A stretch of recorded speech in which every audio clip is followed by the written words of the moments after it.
नुआ संसार तोते अभिनंदन तो चल बाटरे झर फूल चंदन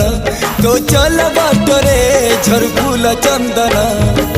समयर चक्का भौरी घुरे घुरे फूले कांदनालो चढ़ीबु तू फूल सवारी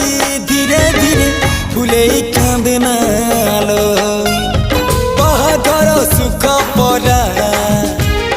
विधाता देइछि तोते विरह वेदना सबु सहिबाकु हवा मते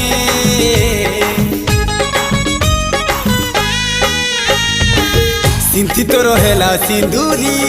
धारे धारे फूले कांदनालो चढ़ीबु तू फूल सवारी धीरे धीरे फूले कांदना।